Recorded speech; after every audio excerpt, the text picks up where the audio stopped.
Assalamualaikum warahmatullahi wabarakatuh. Jumpa lagi dengan Enjoy Channel, channel yang membahas berita teraktual, terhangat, dan sedang menjadi perbincangan publik. Sahabat Enjoy Channel, kali ini yang akan kita bahas mengenai tewasnya Brigadir Joshua. Kasus ini, teman-teman, menjadi perhatian publik. Banyak warga negara Indonesia yang mengikuti perkembangan kasus ini. Kenapa diikuti? Karena kejadian ini banyak kejanggalan. Nah, kejanggalan-kejanggalan itu akhirnya hari ini mulai terbuka, teman-teman. Setelah ditetapkannya Baradae menjadi tersangka, kemudian menyusul Brigadir RR menjadi tersangka, kemudian KM menjadi tersangka, dan terakhir kemarin adalah Ferdy Sambo yang menjadi tersangka.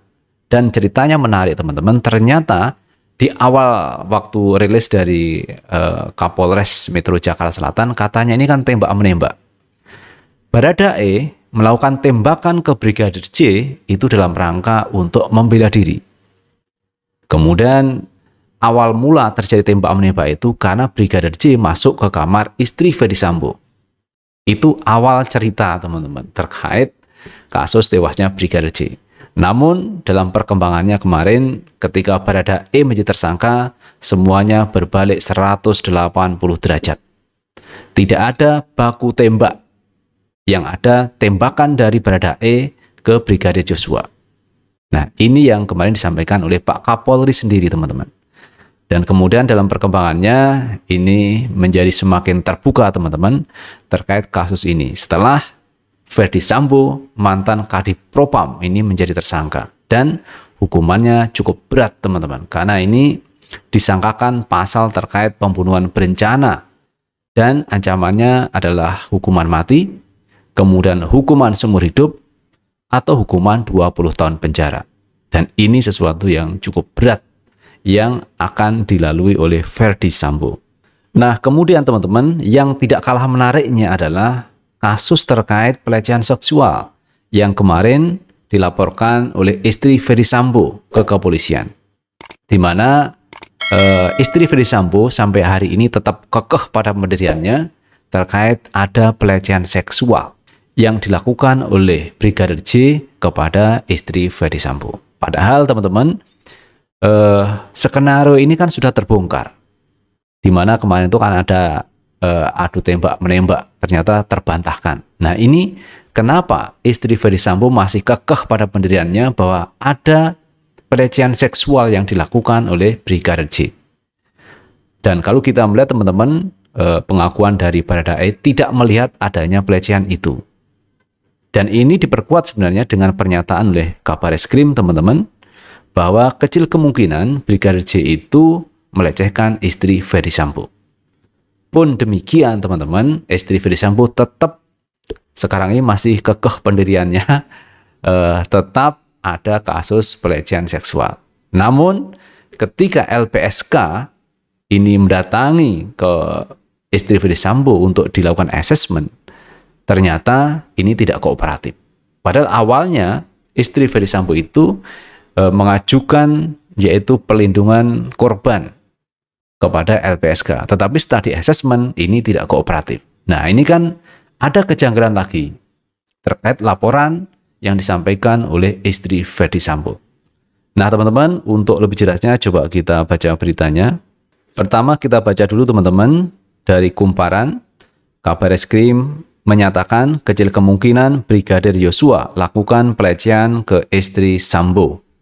Kabareskrim Polri Komjen Pol Agus Andrianto menyebut aksi dugaan pelecehan seksual Brigadir Nofriansah Joshua Huta Barat kecil kemungkinan terjadi.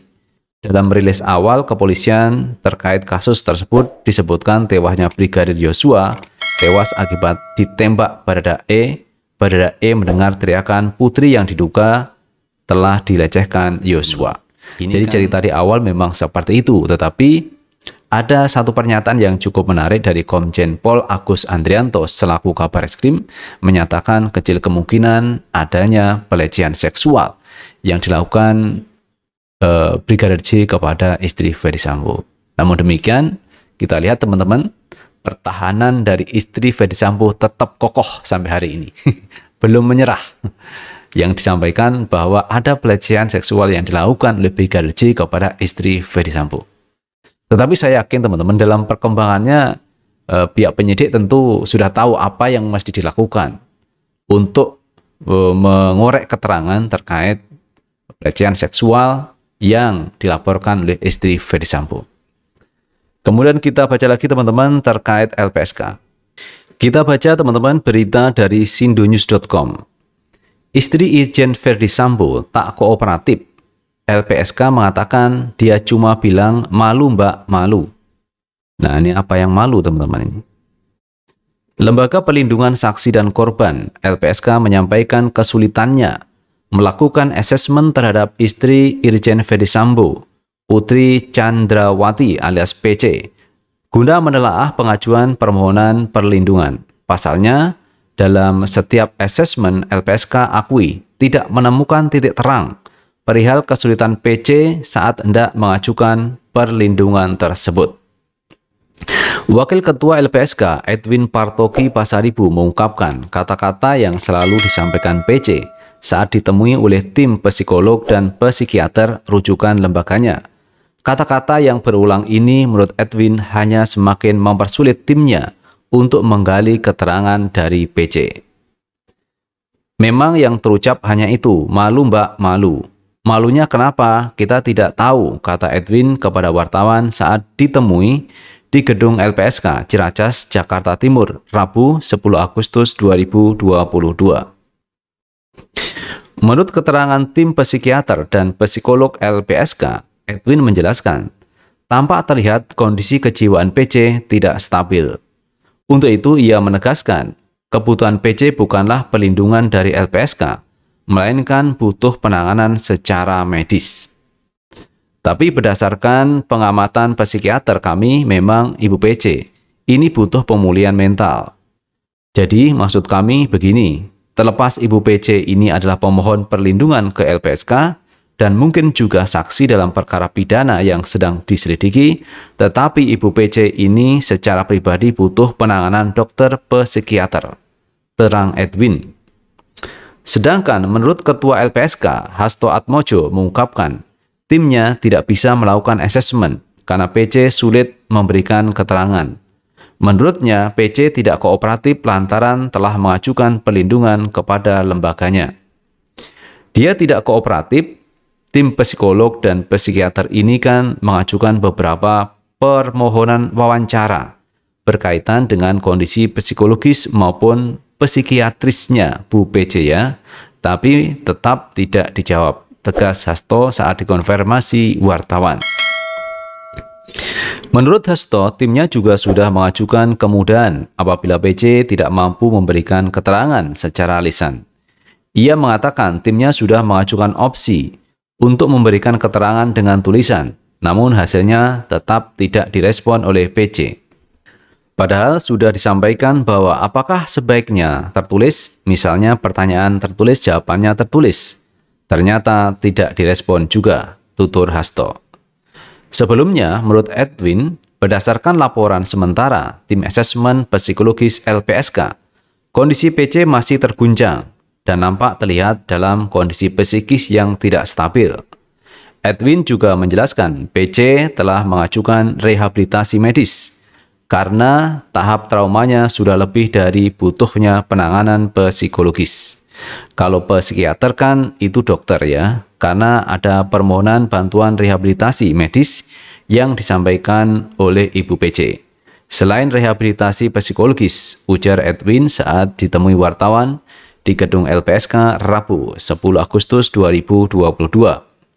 Untuk itu, Edwin menjelaskan PC terlihat membutuhkan bantuan psikiater guna menyembuhkan trauma yang dialaminya. Ibu PC nampak terlihat masih terguncang, masih ada situasi psikis yang belum stabil, kadang masih menangis, masih sulit untuk berbicara. Nampaknya Ibu PC membutuhkan layanan psikiater. Jadi sudah bukan psikolog lagi, lanjut Edwin kepada wartawan. Nah itu teman-teman terkait kondisi Ibu PC, Putri Chandrawati, yang kemarin melaporkan kasus ini ke polisi karena ada upaya pelecehan seksual yang dialaminya yang dilakukan oleh Brigadir Joshua. Kemudian teman-teman, Ibu PC juga mengajukan ke LPSK, mengajukan perlindungan terhadap dirinya. Tetapi ketika dilakukan assessment, tetapi sulit untuk menjawab teman-teman pertanyaan-pertanyaan yang diajukan oleh pihak LPSK. Apakah ini salah satu modus yang dilakukan oleh Ibu PC? Kita juga kurang tahu teman-teman. Dan kalau memang itu trauma terus-menerus, maka yang diperlukan adalah psikiater untuk menyembuhkan traumanya. Kan seperti itu.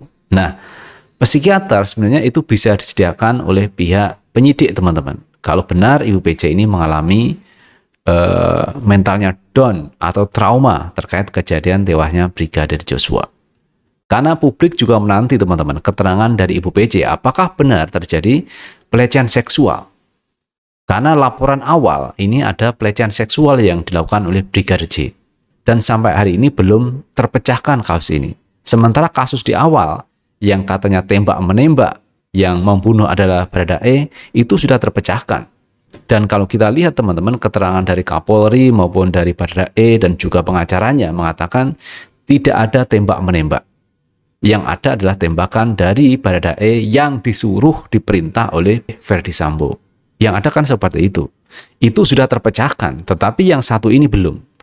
Kenapa ini harus terpecahkan teman-teman? Karena pihak keluarga dari Brigadir Joshua tidak terima teman-teman. Tidak terima kalau anaknya ini diberikan satu dugaan atau labeling bahwa Brigadir Joshua melecehkan Ibu Putri, istri Verdi Sambo. Itu tidak terima, makanya ini mesti diusut.